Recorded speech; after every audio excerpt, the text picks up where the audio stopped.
پرانے وقتوں کی بات ہے کہ ایک نیک بادشاہ اپنی رعایا پر حکومت کرتا تھا۔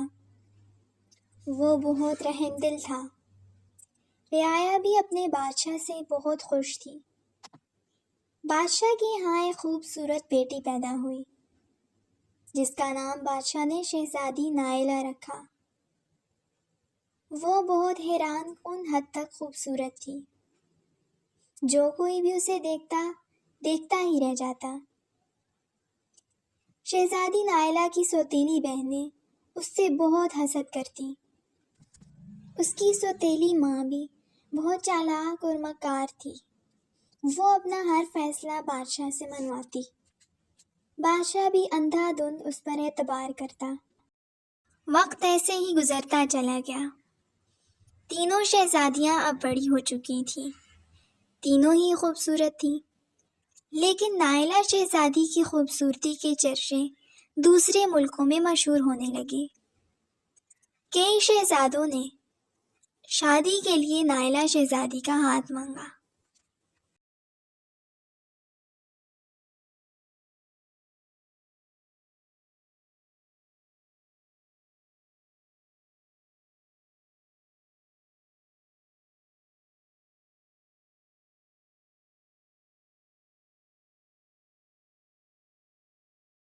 شہزادی نائلہ کی سوتیلی ماں اس پر بہت ظلم ڈھاتی۔ بادشاہ اس سب سے لاعلم تھا۔ غصے اور حسد کی آگ میں ملکہ نے سوچا کہ کیوں نہ شہزادی نائلہ سے بدلہ لیا جائے۔ اس نے ملک کے مشہور جادوگروں کو بلایا اور جادو کے ذریعے شہزادی نائلہ کو ایک مچھلی میں تبدیل کروا ڈالا۔ شہزادی نائلہ اب محل سے دور ایک تالاب میں مچھلی کے روپ میں رہنے لگی۔ بادشاہ کو یہ بتایا گیا کہ شہزادی نائلہ محل چھوڑ کر بھاگ نکلی۔ ملکہ کی تو جیسے ساری پریشانیاں ہی ختم ہو گئیں۔ وہ اب محل پر راج کر رہی تھی۔ وقت یوں ہی گزر گیا۔ ایک دفعہ ایک نوجوان لڑکا جنگل میں شکار کی غرض سے نکلا۔ جنگل بہت گھنا تھا۔ وہ راستہ بھٹک گیا۔ صبح سے شام ہو چلی تھی، لیکن اس کو کہیں راستہ نہ ملا۔ بھوک پیاس سے اس کا برا حال تھا۔ اچانک اسے دور سے کوئی چیز چمکتی ہوئی دکھائی دی۔ پاس جا کر دیکھا تو ایک ندی میں پانی بہہ رہا تھا۔ اس نے خوب سیر ہو کر پانی پیا اور ندی کنارے بیٹھ گیا۔ اچانک اس کی آنکھ لگ گئی۔ اس نے خواب میں دیکھا کہ پانی میں سے ایک گلابی رنگ کی مچھلی نکلتی ہے اور دیکھتے ہی دیکھتے وہ ایک خوبصورت لڑکی میں تبدیل ہو جاتی ہے۔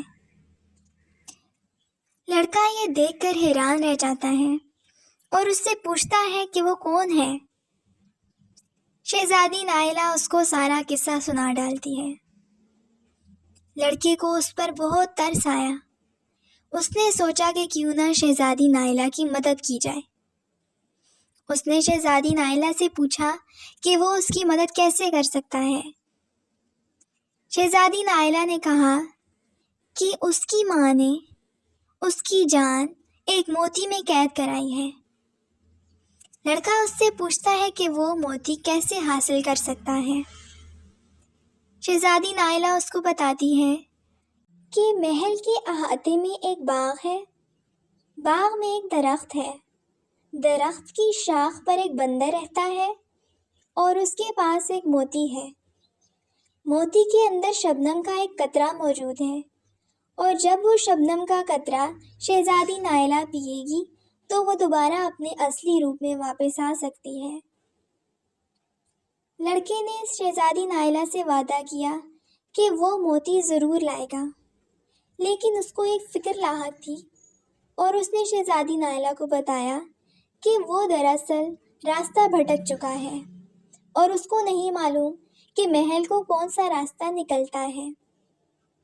شہزادی نائلہ نے اس سے کہا کہ دائیں طرف مڑنے پر اسے 3 لڑکیاں ملیں گی جو اسے محل پہنچانے میں مدد دیں گی۔ نوجوان لڑکا اب اچانک بیدار ہوا اور وہ سوچنے لگا کہ کیا واقعی وہاں شہزادی نائلہ موجود تھی یا یہ اس کا کوئی وہم تھا۔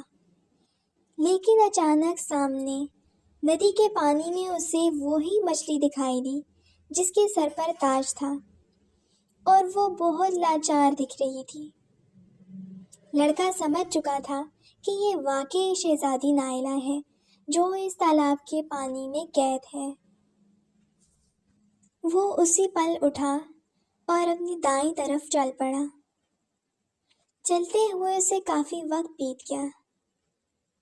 وہ اب پریشان تھا کہ واقعی اسے وہ 3 لڑکیاں ملیں گی جو اسے محل پہنچا سکیں۔